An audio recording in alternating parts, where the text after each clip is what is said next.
The following clip is from Patterns of Evidence, Exodus. For more information, go to patternsofevidence.com.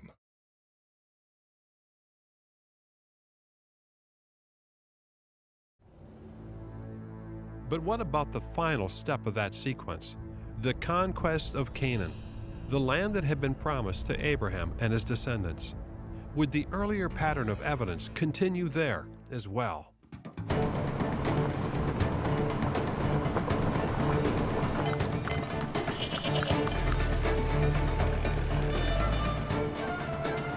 The children of Israel leave Egypt. They travel to Mount Sinai, where they received God's law and made a covenant to be his people. Then after 40 years of wandering in the wilderness, Moses transferred his authority to Joshua and ascended the heights of Mount Nebo, and there he died. The Israelites had been waiting centuries for the promise to be fulfilled, and now it was Joshua who would lead them in their conquest of Canaan. The land of Canaan was very different from Egypt. It was a land ruled by many independent city-states with names like Hatzor, Jericho, Hebron, and Arad. The history of these cities has been divided into two major time periods: the Middle Bronze Age, matching Egypt's Middle Kingdom, when they were thriving and fortified by high walls. Then a sudden destruction and burning came upon the land, leaving those cities in ruins and bringing in a new period known as the Late Bronze Age, matching the time of Egypt's New Kingdom. Archaeologist Norma Franklin represents a large group of scholars that sees no evidence for a biblical conquest of the Promised Land. As an archaeologist, I hate to disappoint people, but we have no evidence for a single mass migration of people from one country over a period of 40 years wandering and coming into another country. There is destruction. Amazing destructions. None of them actually fit one another. They all happened within 100 years, but not overnight. Not what you'd expect in, Joshua didn't live that long if he existed, okay. First and foremost, many places which are mentioned in the Joshua, in the conquest story, specifically mentioned, as major places in Canaan, were excavated. And no evidence for a city in the Late Bronze Age has ever been found. And I'm speaking about major excavations. And we are speaking about many sites. It's systemic. It's not only a single site. This is a serious problem for the conquest, if it really happened in the Late Bronze Age. But again, what if it happened in the earlier Middle Bronze Age? It seemed only logical to begin by looking at the key site of Jericho, the first city the Israelites are said to have destroyed. And we know exactly where that was. Major archaeological excavations at Jericho began with a German team in the early 1900s led by Ernst Sellen. This was followed by a British team headed by John Garstang in the 1930s. At the time of their digs, both Sellen and Garstang believed they had uncovered a layer of destruction that matched the biblical story. However, things took a dramatic turn when Kathleen Kenyon dug at Jericho in the 1950s. She demonstrated that there was no evidence for a destruction of Jericho matching the biblical account because she dated the demise of the city much earlier. A wave of skepticism began to sweep across the field of archaeology. In an instant, Kenyon's discoveries at Jericho had undermined the entire Exodus story.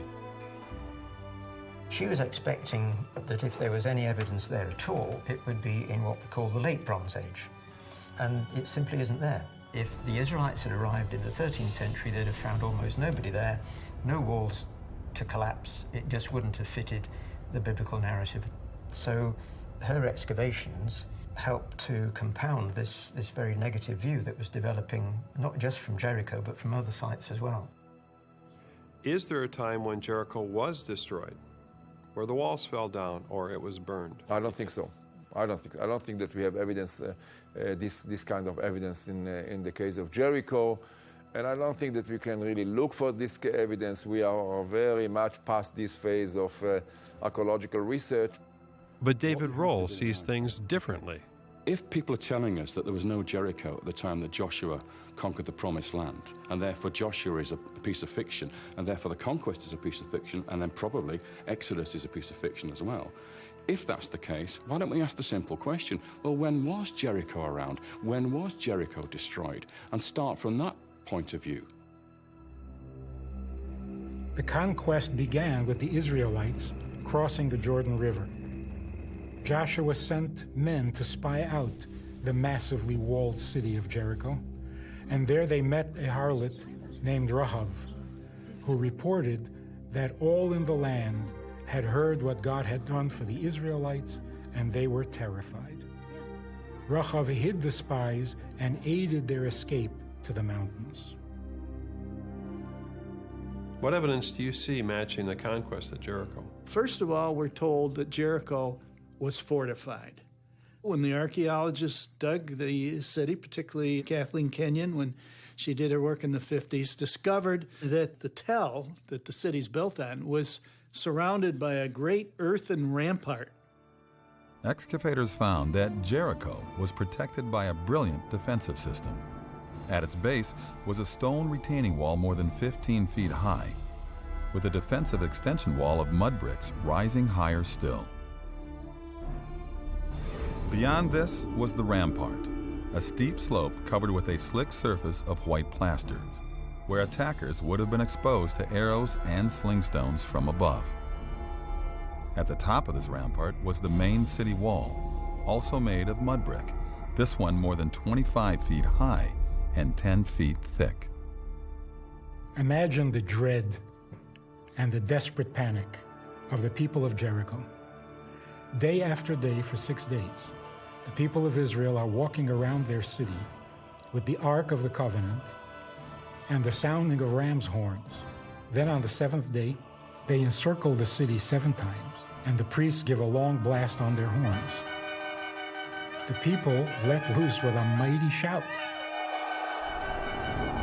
The walls come tumbling down,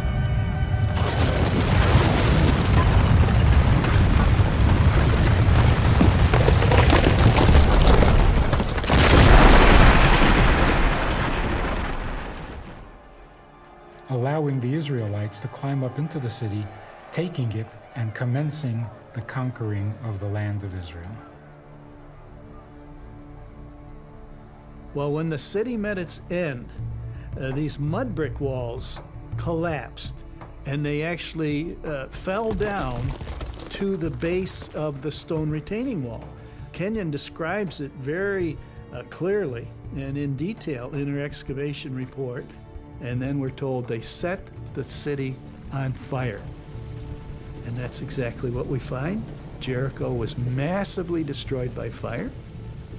Kenyon said it was very clear that within the city, the walls of the buildings had fallen as well. And she says that the walls fell before the fire.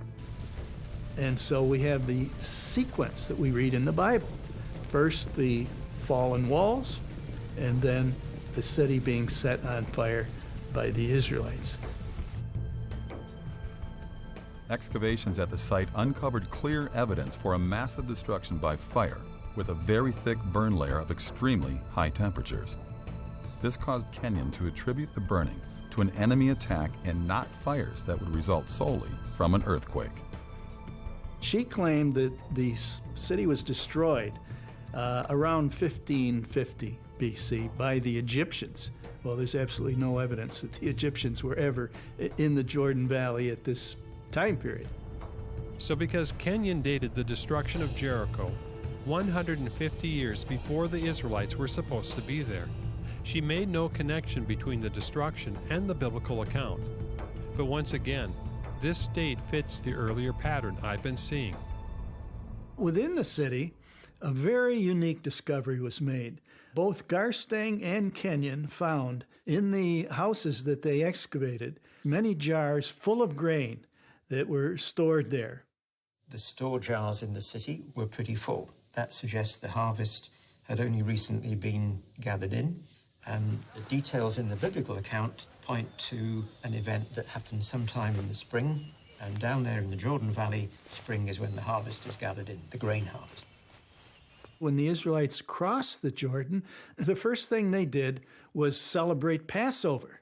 Well, when is Passover? Again, the spring of the year. The full jars also indicate that if this was a siege, it was very short, unusual for a strong fortified city such as Jericho. And that matches the biblical account because the siege was only 7 days. Otherwise, the people inside would have consumed a lot of that grain if it dragged out for months. Was the grain found all over the city? Yes. In every house that was excavated, they found jars of grain. There's one other intriguing detail at Jericho that fits the Bible remarkably well. It had to do with a promise made to Rahab. She actually lived in the city wall. And after hiding the spies, they promised her that she and her family would be protected when they attacked the city. And they kept their promise. She had marked her home with a scarlet cord, which she hung out the window. But if her house was built into the city wall, how could it have survived? I came across the actual archaeological report that the German excavator of Jericho, Ernst Sellen, had published in 1913. He was the first to conduct a major excavation of the site, and I could see that his work was impressive, but now seemed to have been forgotten. Here were detailed plans and photographs, including one part of the site, which echoed the Rahab story in an unexpected way. The Germans found that in this one short stretch on the north side of the city, there were houses built on the rampart between the lower city wall and the upper city wall, and some of those houses were built right up against the lower city wall. They found that the city wall did not fall in this area. So that provides an explanation for how the spies could have saved Rahab and her family, because God brought the wall down everywhere else except where her house was, and we have archaeological evidence to back that up. Well, what if people say, well, you're biased? I think everybody in the field is biased, one way or another. I admit my bias. However, I cannot make up the evidence. I cannot plant it in the ground. I have analyzed it and compared it to the Bible, and I see, wow, it matches exactly. That's science. Look at your evidence and come to a conclusion based on the evidence.